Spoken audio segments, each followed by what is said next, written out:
could end up in a end of mission. But I think the team is very positive. Morale is good. They've been working hard, but I think we'll be able to give them some time off before landing. So I think that the team is really up for this. I think this is very much the mood of the team before Spirit and Opportunity landed. I think same kind of anxious anticipation with a little bit of nerves. Any other questions here from Washington before we go to the centers? Oh, Denise, go ahead. You got a follow-up? And then we'll head to the Kennedy Space Center. Just a follow-up for John. What kinds of experiments or science will be done before the rover starts moving towards Mount Sharp? You mentioned that there's some very interesting materials there. Yeah, I think we'll see when we get there, but with all this great data that the Mars program gets these days, we can do a better job in advance of sort of guesstimating what we might encounter. And we're hoping to find materials that interacted with water, maybe even were transported by water. And so as we check out the instruments, we'll be able to take full color, high-resolution panoramas and a level of detail unprecedented in previous missions. We'll be able to use the ChemCam laser very early on to get a sense for the composition of what's there. We'll be able to turn the DAN instrument on and look for water that might be in the subsurface materials or including the rocks and minerals. So even though we have this long period of checkout, it is punctuated by what we call intermission, where the science team has an opportunity to drive the rover some relatively short distance to move up to materials that we think are promising, so that when we do the second half of the commissioning activity period and we deploy the arm and reach out and start to touch things, we're doing it in a place that we think will have a lot of excitement. So it all sounds like a long time to check out, and it is, and we need to do it, but we will be getting a lot of science on the way. Okay, we're going to transition down to the Space Coast at the Kennedy Space Center for questions. Kennedy?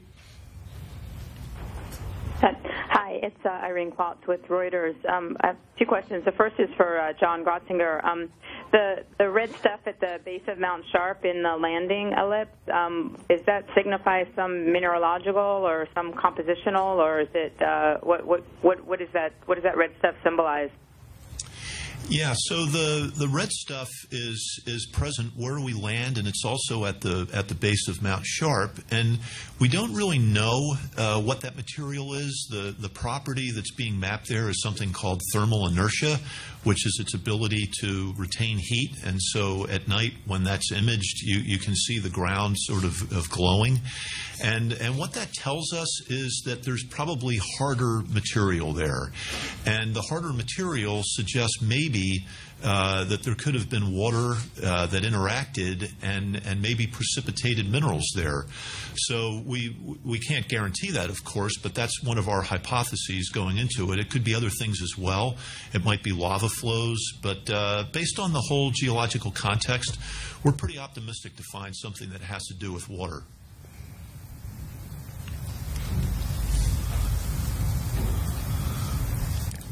Another question from Kennedy? The communications at all, as far as the time delay or when you all would be hearing what happened? Irene, could you repeat the question? I'm sorry, do you need me to repeat the question? Yes. Thanks. You mentioned about the Mars Odyssey glitch, and you said it shouldn't impact landing, but will it have any impact on the communications plan for understanding what's happened during landing?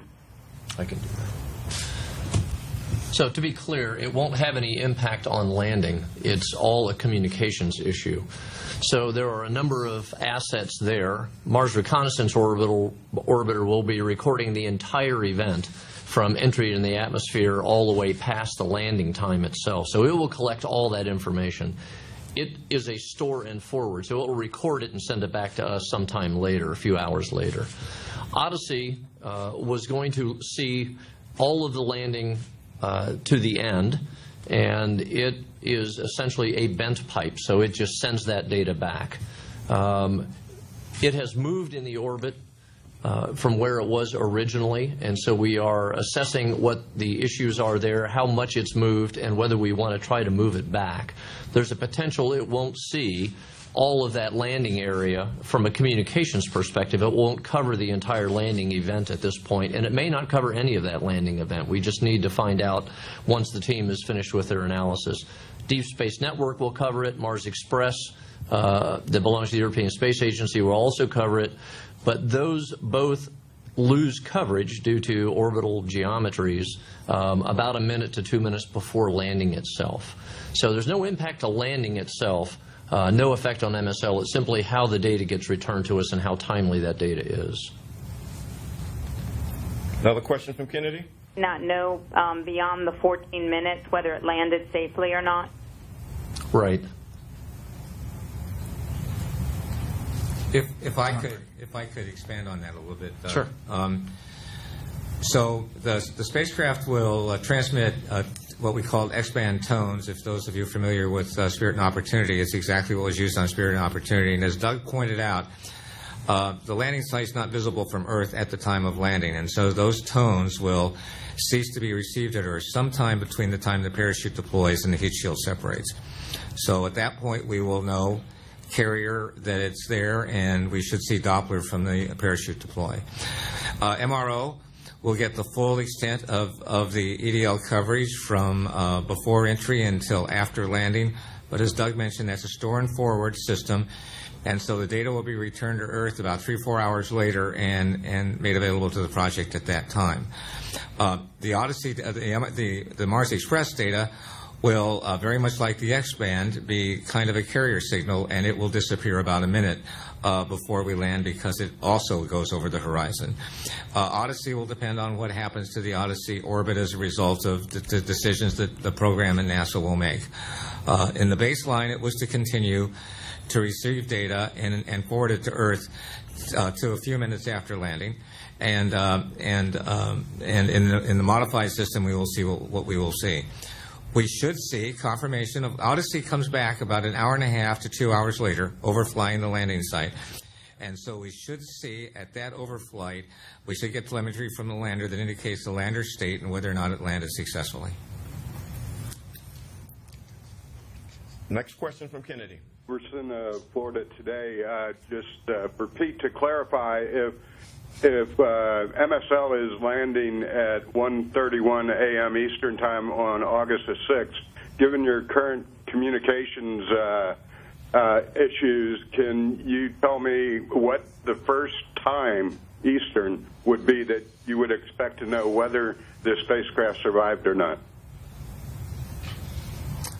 That depends on whether or not Odyssey is moved in its orbit.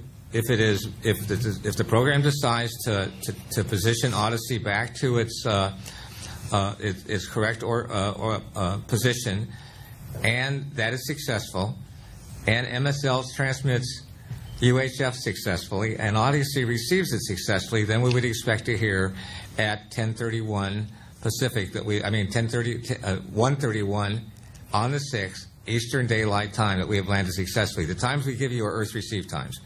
The one-way light time is 13 and a half minutes. If Odyssey is not able to be moved and it still remains late, that means that it will fly over the spacecraft after the spacecraft has landed, and we presumably will be able to see transmissions from it. And that once again depends on what the program decides to do and the ability of MSL and Odyssey's telemetry system to work.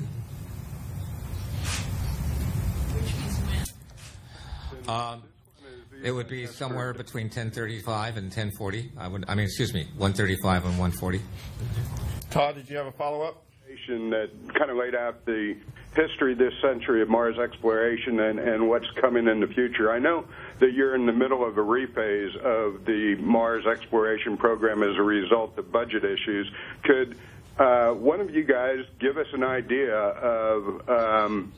of what future missions might be out beyond MAVEN, and when the next time when the U.S. might land another lander beyond MSL on the surface of Mars? Thanks.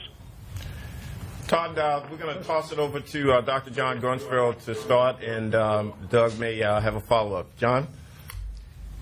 Thanks for the question. We're in the process of replanning the Mars program beyond MAVEN with our Mars program planning group. That's something that's run out of the Mars exploration program. Orlando Figueroa is helping us with a community-based science community, engineering community, and the general public to look at many different options, and they will present us with those options, and we will work that then through our NASA planning process. So we're very hopeful we'll be able to recapture the Mars program starting in 2018 and with many exciting missions in the future. Okay, we're going to now go to the center where it's all happening. They designed, built the rover, managed this mission, and they're going to get a lot of folks coming to this location, the Jet Propulsion Laboratory in Pasadena, California. We have questions. JPL? Hi, this is Sally Rail with the Planetary Society, and a question for John. I've learned from the last 9 years of covering MER that planning is essential, but planning is also useless, as Dwight Eisenhower said. And I wonder, given that caveat, if you can talk a little bit more about the immediate plan going forward once wheels turn, and if you can get a little more into the specifics about what minerals you're going to be looking for given orbital imagery. Thank you. Sounds like yours.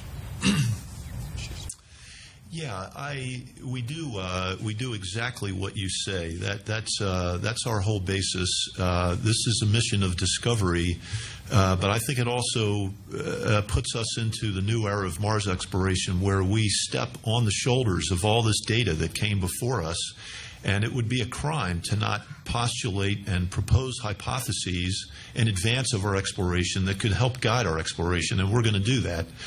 So we see this image with this red feature in it that is our first indicator of what's in the landing ellipse.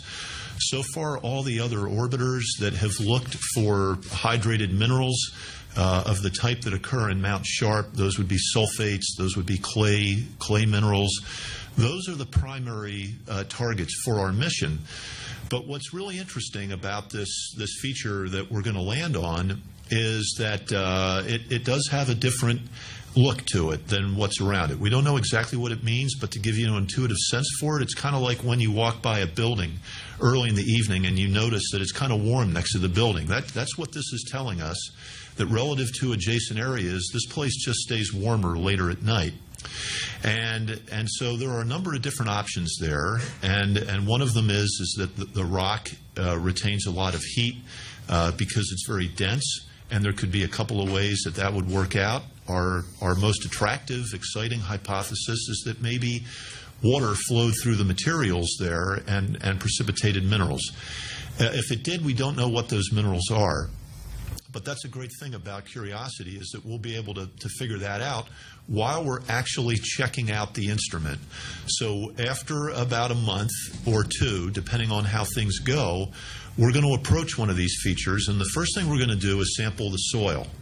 And the soil is important because from every mission beginning with Viking, it is a feature that is globally distributed around Mars, and it has about the same composition. You look at a Viking chemical analysis compared to Pathfinder, compared to MER. We knew there were sulfur in those soils going all the way back decades ago, but this time around we're going to figure out what minerals are actually in that soil, and it should be really exciting because it'll be our one really global sample of Mars that we'll get with Curiosity. Then after that, we're going to approach an outcrop, a rock outcrop, and try to drill it. And when we drill it, we're going to pass the materials into the ChemIn instrument and into the SAM instrument. And as we check out those instruments, we're also going to be getting back science data that will tell us what's there. This, to me, is the really cool thing, is because from orbit, we don't really know exactly what's there, and so we have a chance for a discovery of a material that nobody can really put their finger on right now. And then after we're done with that, we will hit the road and work our way towards the lower reaches of Mount Sharp, where we'll begin to explore these clay minerals and sulfate minerals and the other geomorphic features there that suggest the presence of water.